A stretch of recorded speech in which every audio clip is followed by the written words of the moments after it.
Welcome to Beards and Buckets. My name is Teebs. I'm Mike. And we're back once again. It's a good day. It's a great day. It's a great week because Drake May exists. That's right. As a Patriots fan, Drake May.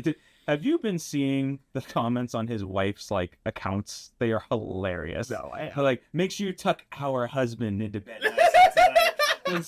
They're fucking awesome, dude. And then my other favorites are like, oh, Giselle would never, right? Giselle would never give us sugar or teach us how to bake this or do that. It's so fucking funny. I was like, I gotta talk about this. Oh my god, I live for him. I just love seeing regardless of the post, any post remotely related to the Patriots. It doesn't matter if it's about Drake May. It doesn't matter if it's about Will Campbell. It doesn't matter if it's about anything with the current team. Yeah. Drake May lover, Will Campbell lover, every post. I swear they automated. Just Drake May, Will Campbell. They post it every time, every comment. In the last week, I have found a Jordan Walsh lover, a Neemias Queta lover, a Luka Garza lover, a Derek White Glazer. I have found so many, just accounts, lover accounts. Jordan Walsh, Neemias Queta, we love them. But Derek White, we glaze him. White, well, rightfully so. Very rightfully so. But anyways, today... Let's get back to basketball. We're kind of on basketball. Somewhat, yeah. A little bit. So today we're going to talk about the obvious first big trade of the trade season, Trae Young to the Wizards. Of Trae Young. Yeah, that doesn't work. It doesn't work at all. It doesn't work. It doesn't hit the same. Like Drake May, yeah. And Michael May. Yeah.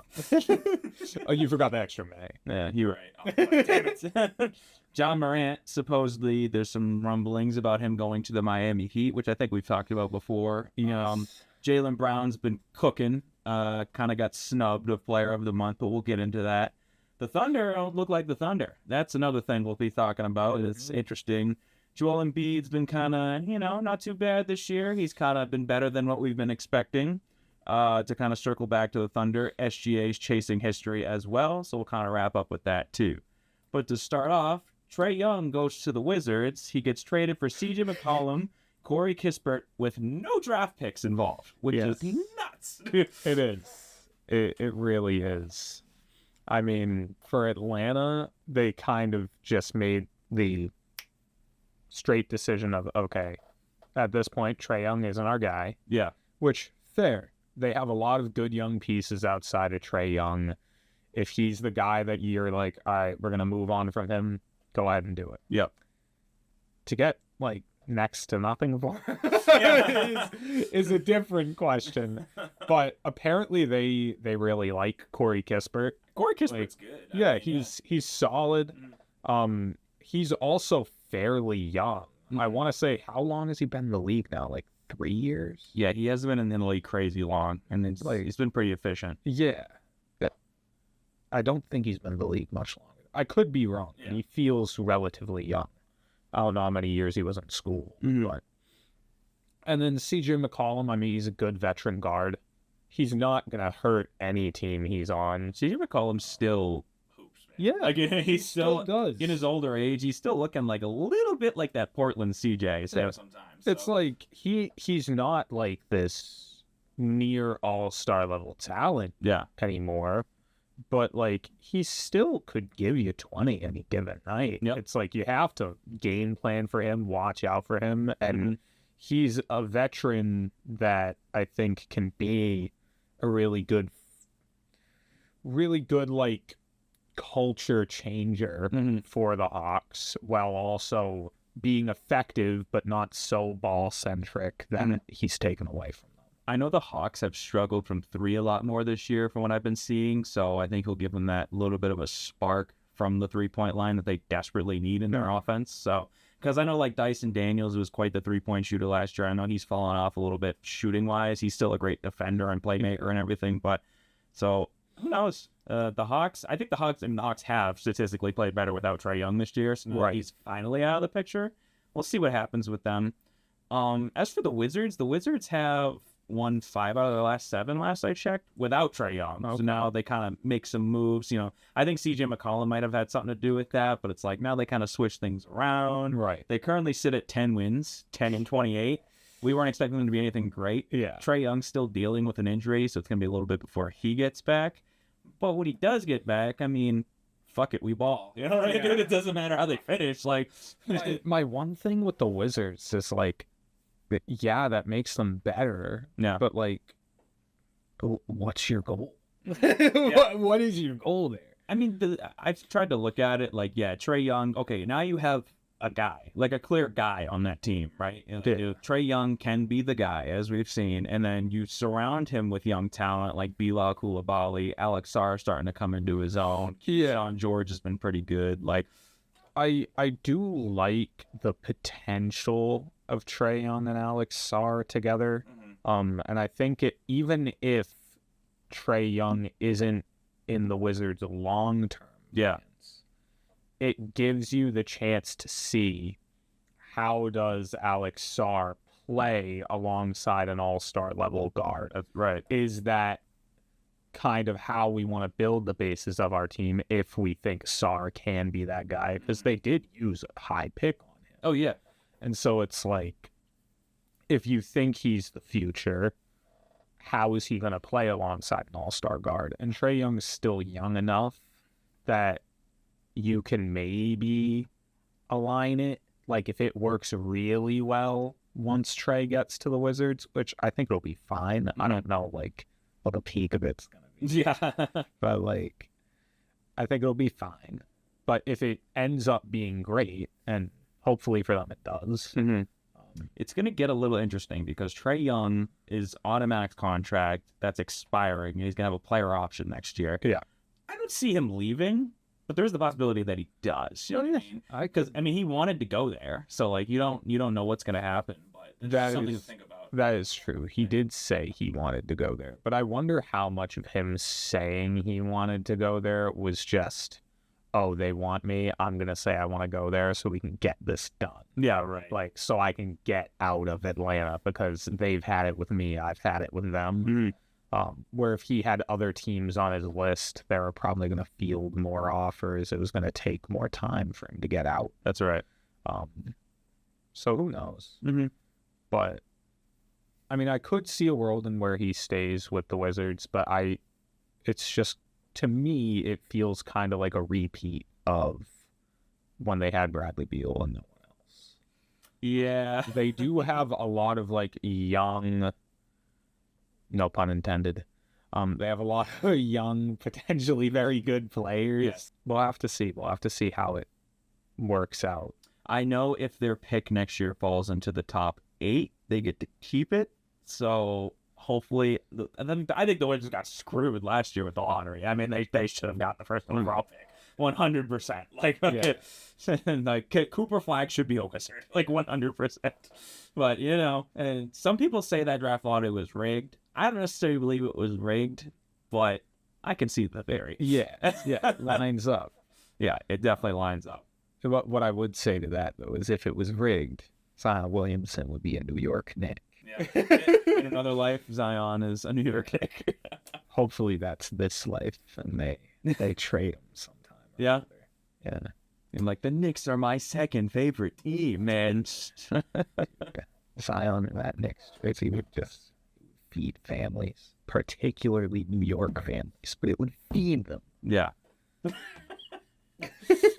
Trae Young leaving the Hawks is the all-time franchise leader in assists and three-pointers made, too. Yeah. Just something to think about. I mean, I'm surprised. Well, kind of, but also not really, because he's more ball dominant than Korver was, but Korver was hitting a ton of threes for them. That's all fucking Korver was doing. Be like, hey, go over there. We're going to feed you the rock. And splash a couple threes. I still can't imagine. Like, I can't believe that when he was on the Sixers, they traded his ass for a washing machine. They literally traded him for cash and then used the cash to buy washing machine. Fucking nuts. Shout out to Kyle Korver. Yeah, shout out to Korver. Oh, God. One of the shooters of all time. Well, moving on to Ja Morant to the Heat. You were talking about, I know you brought this up. Yeah. So Rachel Nichols had reported today that Ja Morant was interested in joining the Miami Heat. And then I also sort of saw a first take clip where Iman Shumpert's like, yeah, once he's in that Heat jersey, he's gonna be able to play free, whatever. But I do think sort of, and I'm surprised the Heat, at least there was no public interest from the Heat's side in Trae Young. Mm-hmm. Because to me, a star point guard is kind of their biggest need. They've had Tyler Hero kind of pull double duty a little bit, be a bit more of a combo guard. And, like, he's fine at it. He's a very good player. But you really want him to be more of a shoot first kind of guy. Exactly. And who knows what you'd have to give up in a deal to get a Trae Young or a John Morant. Ideally, you want sort of, this guy is going to sail our ship. He's going to lead our team. That's what you need in your point guard. And I don't necessarily think Tyler Hero is built for that. Trae has shown he can do that in the past. He's gotten the team to the Eastern Conference Finals, a much worse team, I think, than the current Miami Heat. Right. And with Ja in particular, I think it would be a great fit. They are obviously going to say whatever about his off-court stuff, but no team in the league, I think, is more strict with your fitness and how you act and what you do than Miami. Yeah. So if any situation is going to work out and be great, like there was a ton of stuff being talked about Jimmy Butler and his reputation before he went to Miami. Yep. And then he went and he took them to 2 finals. And I mean, now he's in Golden State struggling. But yeah, I think Ja still hopefully has the peak of his career ahead of him. Okay. Yeah. And in Miami, with a Bam and with a young guy like Khalil Ware who's improving, if you can keep Hero, I think they have a good, solid core to work with. Does Norman Powell stay there in that case, too? I'd hope so. Yeah. I'd hope he would, because then you'd have, like, if you can manage to keep Hero and Powell, you'd have kind of your 3 scorers there. You wouldn't have to ask Bam to carry as much of a scoring load. And it's not like Bam can't, but his offensive game isn't so polished that you want him necessarily to be one of your top offensive options. Yeah. He makes his money more with defensive versatility, rebounding, and then he does have a decent post bag. That midi can be dangerous at times. And he's developed the 3 a little bit. Like, still not someone I look at as like this elite scorer. No.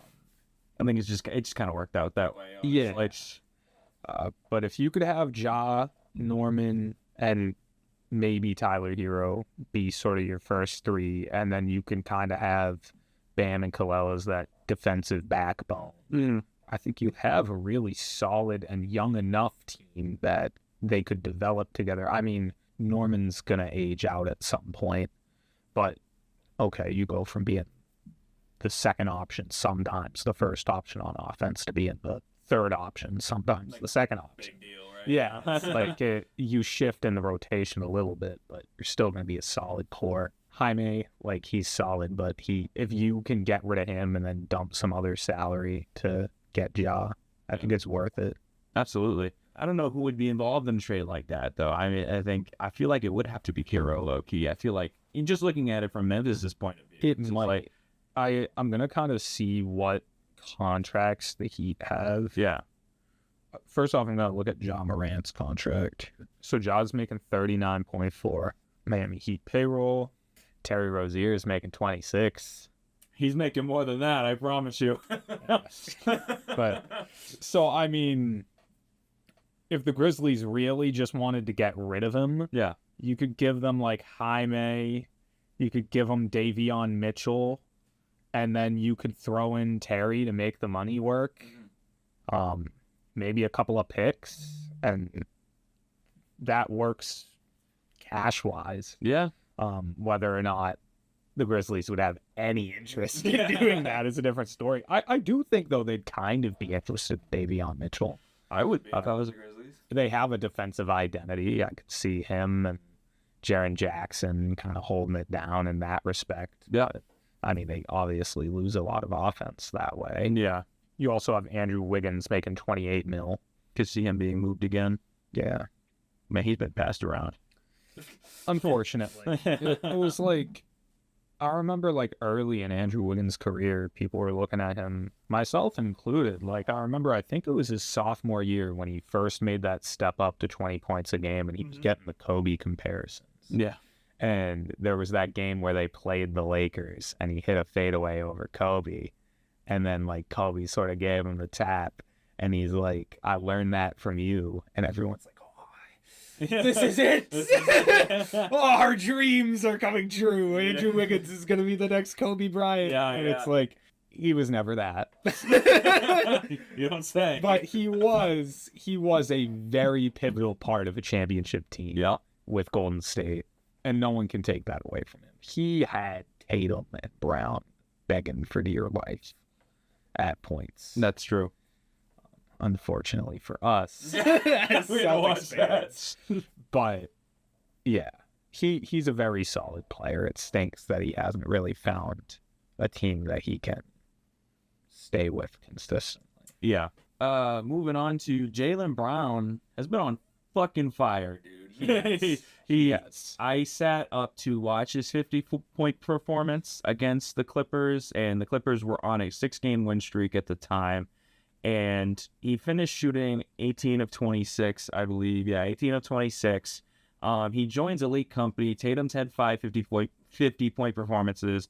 Larry Bird has had 4, and now Jaylen Brown has 2. So those are the only 3 players that have 2 or more 50-point performances. In this game, not only did he get 50, he also claimed Kawhi pretty damn good too. So he was doing it on both sides of the ball.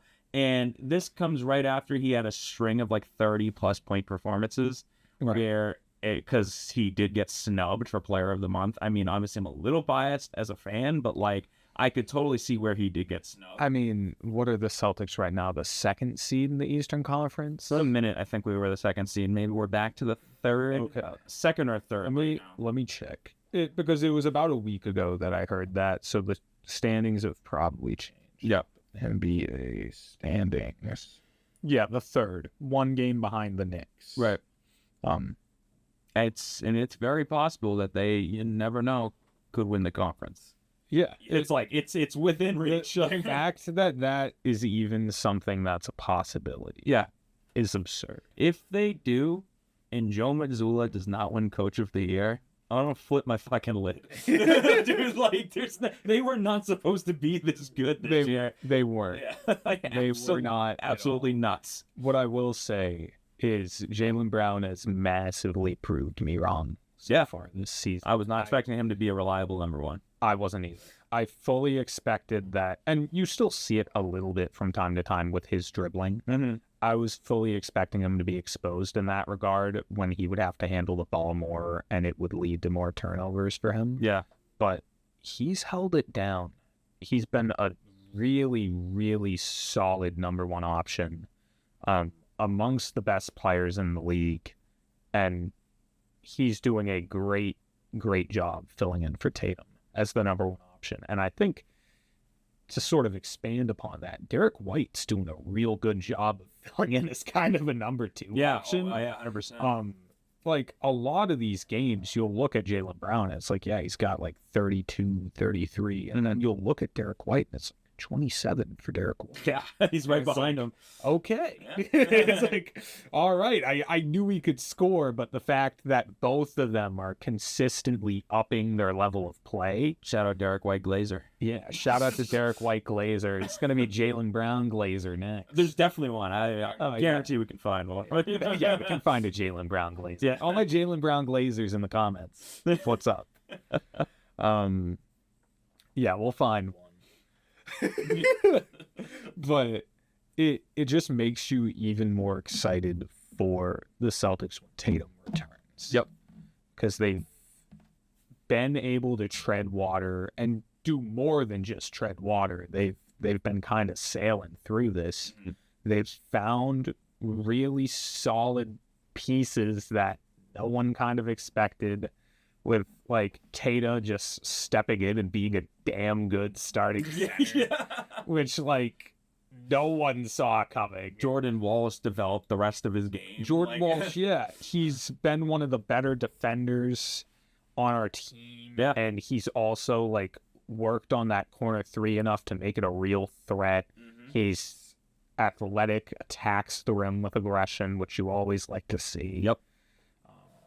Even a guy like Luka Garza, like I was watching the other night, and this guy had like 4 threes. And I'm like, okay, Luka, cook. And like when I watch Celtics games, dude, he cooks on the offensive glass. Oh, no. Specifically. Like he'll create so many extra possessions for us. Garzilla, man. Like, and I said this about him when we got him, and it was kind of a known thing on the Timberwolves too. He's a solid offensive player. Oh yeah, like absolutely. Very good offensive player. It's just he's incredibly slow-footed. Yes. And he's not a very stout defender. But if he can even be remotely serviceable, if you give him enough offensive touches to kind of counteract it, which, granted, you don't want to run your offense through Luka Garza, but if you can get him on like a few pick and pops while he's out there and make it worth your while, he's a good enough player to be your backup center. Shout out Luka Garza. Shout out to Garza. Shout out to Garza. Garza, you know, that little slow step that Anthony Edwards does where he's like attacking the rim and then he slows down. He got that from Luka Garza. He said he got that from Luka Garza. Luka Garza is a trendsetter. Okay? That sentence has never been said. He's a real trendsetter. Stars copy what he does. Luka Garza. But I think you're thinking of the wrong Luka, buddy. The glaze aside, he's unironically been pretty solid. And I'm happy to see that.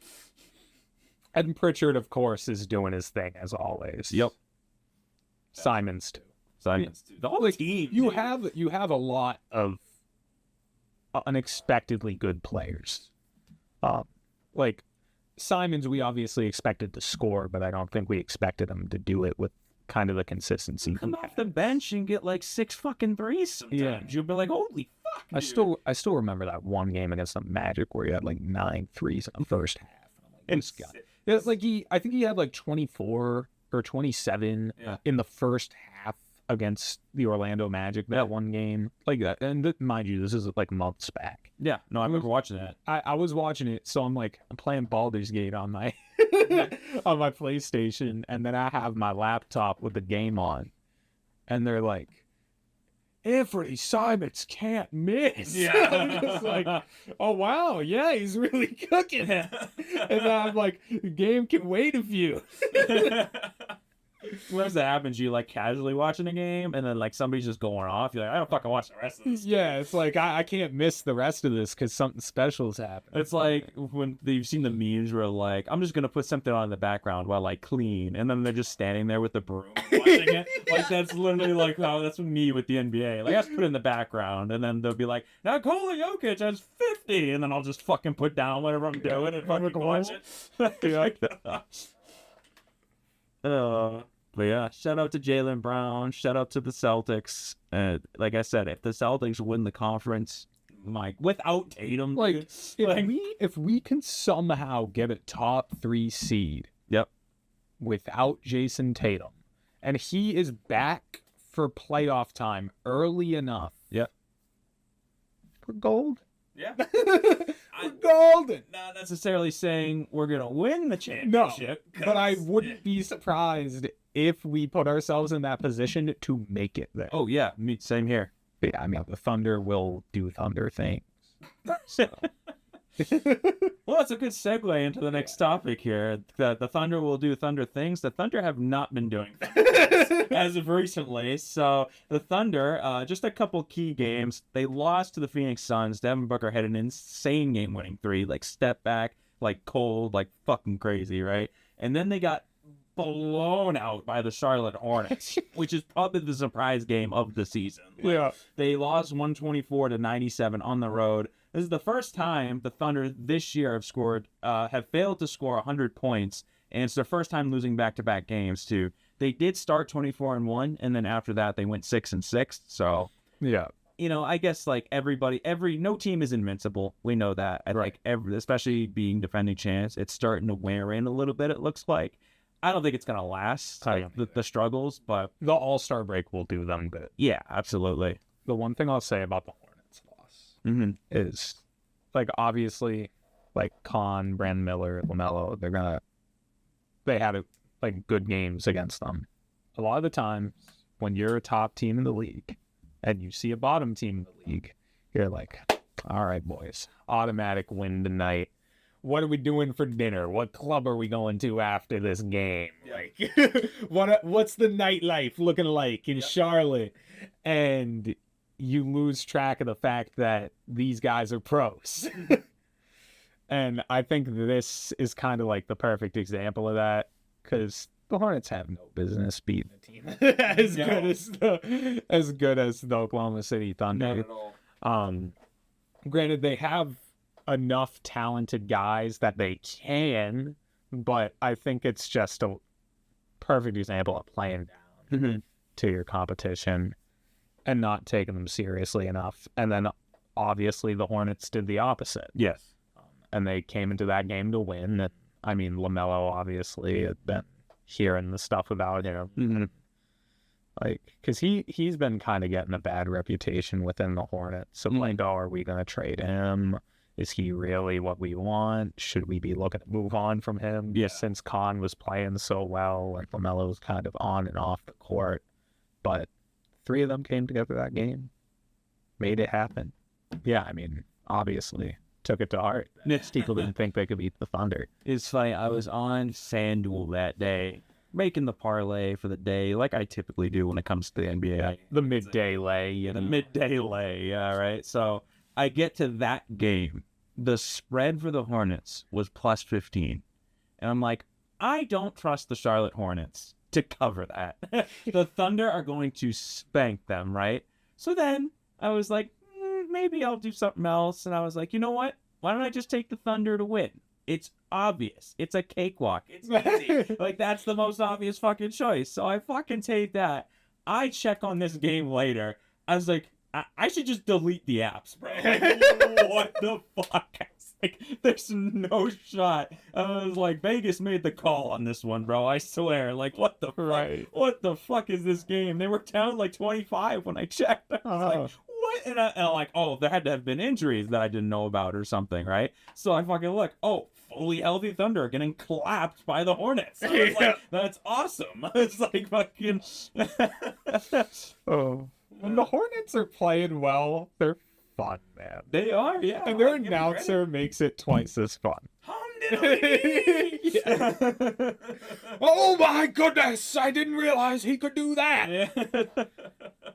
Yeah. I mean, they got that duo of the Nipster, Con Knipple, and Brandon Miller has been looking pretty good. So, I mean, it's a fun young team. They got a lot of young pieces. I think once they get past the LaMelo situation, I think they'll be better off. Yeah. We'll see what happens with that, though. Yeah, I mean, if the drama can die down on that, it would be great. Mm-hmm. And obviously, I mean, the way to fix those types of things is to win. Mm-hmm. Right. You go on a winning streak. You sort of show, we're a team that can play together and should play together. Yeah. And then people will shut up. Yeah. Well, sometimes. Right. I mean, we still hear garbage about, should the Celtics move on for Jaylen Brown? We have been hearing We've been hearing that. Tatum and Brown will not win a championship together, and they should be broken up. Literally since Tatum's rookie year. Yes. We have been hearing that, Tatum. And there was a point where I was on that boat. But no. Once you win a title, there is no conversation of, do we break these guys up? They were a championship core. No. It's when they're in their mid to late 30s, we can maybe touch that conversation again. Yes. But no. not right now. Not for the next half decade. At least. Right. I mean, there's been multiple championship teams that have had at least 20 to 25 per game, 2 point per game stars. Like, so I don't understand. I never understood that logic. Like, oh, we got to break them up. It's like, okay, so you take one away from the picture, then what do you have? You have a worse team. The Lakers ruined a championship core thinking that way. Yeah. They won a title with LeBron and AD, and they said, you know what we need to do? We need to trade away Alex Caruso, one of our best role players. Mm-hmm. And then we need to go get Russell Westbrook and bring him in, and he's just going to make us a powerhouse. You were no powerhouse with Russell Westbrook. That was the downfall of Russell Westbrook. Yeah. Then he switched locker rooms, and it was even worse. They started playing for the Clippers. It's just like don't try and fix something that isn't broken, especially when it's not only not broken, it is working so good. It's taking you to the top of the top. It's one thing if you can't afford it.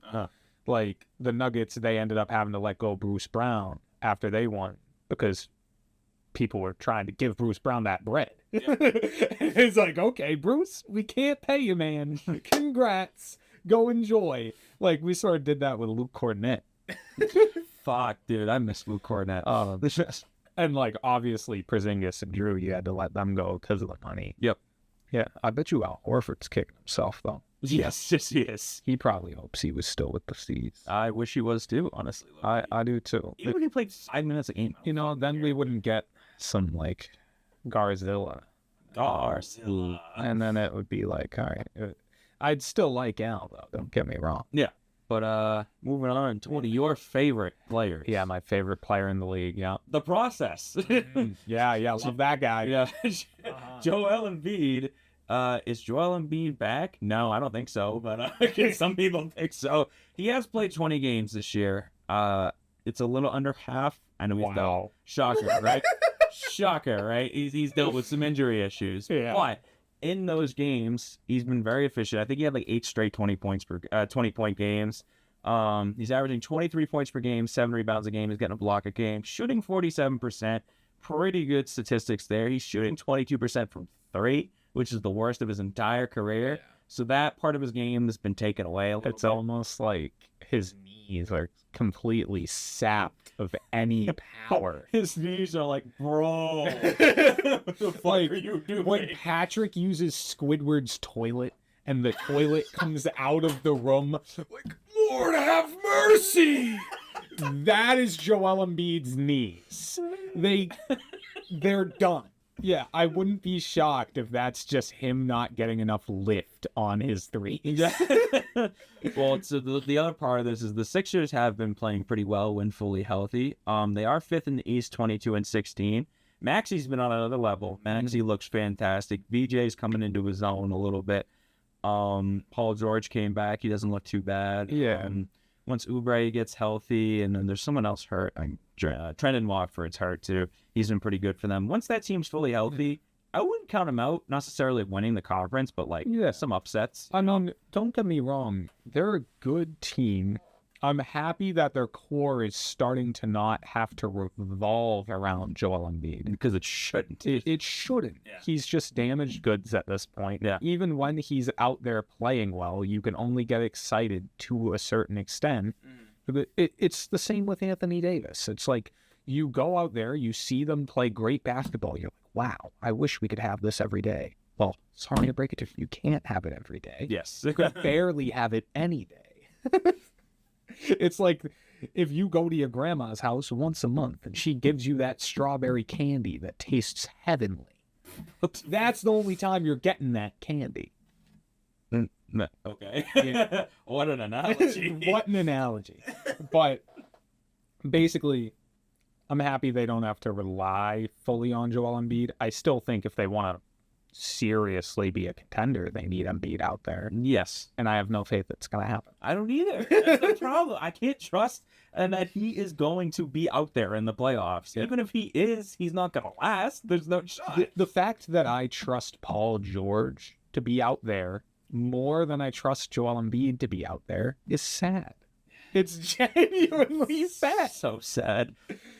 But that's the reality that we're in. Yes. But I'm hoping for the Sixers that VJ and Tyrese end up being like a real legit duo that you can trot out for the next 5-10 years, and they can just be all-star type duo that you can rely on to maybe take you to a chip. And then obviously you gotta throw in 3 days in the college and 2 lectures behind in there. Hopefully you can be one of the top shooters. Anyone who actually understood who I was talking about there, you're goated. Yeah. Shout out to Jared McCain. Yeah, we'll see what happens with the process, though. Yeah, I mean, I still think they're gonna end up being like middle of the East. Still be a milling. Yeah, absolutely. Like they might, depending on the injuries, end up in the play-in, but we'll see. Our last thing for the day is SGA has officially scored 20 plus points per game, 108 straight games. So now he's second in terms of that record, behind Wilt Chamberlain with 126. Do you or do you not think he's breaking the record? He needs 19 more games with that. Do you think there's a game? There was one game. It was the Hornets game. He finished with 21. That's what. Well, he was close. There's gonna be a game he doesn't have 20. After all this time, you think? Yeah. That's Wilt, bro. It is Wilt. Wilt is the record book. Yeah. He is the fucking record book. Leads me to another question. Do you think 100 points in a game will ever be broken? I think it will. But my issue with the fact that it will, there's going to be a lot of threes and there's going to be a lot of free throws, I think. I mean, obviously that kind of counteracts it a little bit, because if you're shooting that many threes, how many free throws are you going to take? Yeah, that's right. It'll be impressive. It'll be exciting. It'll be fun to talk about when it happens. Mm-hmm. Wilt didn't have a 3-point line. No. When he scored 100. Yeah. And so, like, I feel like if it's going to happen, it's not going to this way. But if it's going to happen, I want the person who does it to shoot, like, less than 5 threes. And just be like, I'm going to attack the basket the whole game. No one's going to stop me. Like, I wouldn't put it past, like, a guy like Wemby to just be so on fire from mid-range or something. And he's just like, I'm just going to fade back. You have 0 chance of blocking the shot. Yep. And I just can't miss tonight. And Stephon Castle's going to give me the ball on the block every time, and you're cooked. Yeah, exactly. More realistically, I think it's going to be, like, a top of the league shooter who just can't miss and ends up ripping like 15 to 20 threes, clobbers the record for threes in a game, and goes out there and barely breaks the record. Yeah. But I do think it'll happen. We had that stretch of games where like 4 guys had like 70 in like 2 weeks. Yeah. And I'm like, okay. Like, growing up in the 2010s is like, I didn't think we were going to get to a point where we're going to see performances like this consistently. You know what I mean? For James, like we talked about, James Harden to average 36 in a season was unheard of. Nobody was doing that. Like, I want to say I know he had 50-point triple-doubles. Yeah. I want to say Harden at one point had a 60-point triple-double, if I remember correctly. James Harden was the stepping stone to this next generation of scorers. Like, it's fucking incredible. Yeah, Harden had a 60-point triple-double in 2018. 60 points, 10 boards, 11 assists. He was the first player in history to do it. Today's kids don't know, man. They don't know what we were watching with Houston Rockets, James Harden. 60-point triple-doubles. Luka, James Harden, and Nikola Jokic are the only ones who have done it. And Doncic had 60, 20, and 10. I feel like we talked about that at one point. I think we did, yeah. But it was in 2022, so that might have been pre-pod. Oh, that was pre-pod. Yeah, it was pre-pod. But B&B wasn't established until 2023. Yeah. Well, not established, but we had an idea in 2020. We made a rough episode that did not go public. Yeah. It was established in 2025. Yeah. Yeah. Spring of 2025. I still think, though, at one point we did maybe mention that. Yeah, I think we did too. Because it sounds... Oh, you know what? It's because Jokic had a very similar performance. It's because that's what it was. When Jokic had his 60-20 game this year, we mentioned Luka's 60-20. That's what it was. Digging through the archives. Yeah. But yeah, I mean, I think someone at some point will break the 100-point game record. 126 straight games of 20 points. It just feels like if he fouls out of a game, or if he just has a off shooting night, or if he has like 17 points and then has an injury, but they're playing and they don't know if it's serious, but they're playing a bad enough team that they take him out. There's so many scenarios where he could not score 20. There's a scenario, like you said, where he's having a bad shooting night and they're up like 30 points in the fourth quarter. Do you do the right thing and you sit him? Yeah. Or do you let fucking NBA history get in your brain and be like, well, Shai needs 20, and then he gets hurt? You know what I mean? That's the thing. I don't... It's one thing if the only excuse to keep a player in the game beyond the point that you should is if you legitimately are looking at them and they're like, we think they might be able to score 100. That's the only exception to me. Yeah. Like, if Anthony Edwards walks into Utah and drops 65 in the first half, he's playing the rest. He's playing the rest of the game. 100%. But I don't... With the 20 points thing, I remember Angel Reese's rookie year. Yeah. When she was... Crazy example. But when she was going on that double-double streak. Yeah. And she was averaging a double-double. And I was watching a game. There's like 2 minutes left. They are giving this girl the ball every single possession to try and get her a basket to save her double-double. And it's like, the game at this point is decided. Yeah. You are literally stat padding. It was kind of the same with Devin Booker. Yeah. When they were feeding him and feeding him and feeding him to try and get him to 70. Like, I'm sorry, 65 points, 67 points is still very impressive. It's still impressive. You don't need to go for the 70. Stupid, bro. You see in a game that's lost. That's what I'm saying. Like, it doesn't make a difference. Like, why are you stat padding so hard when you're losing?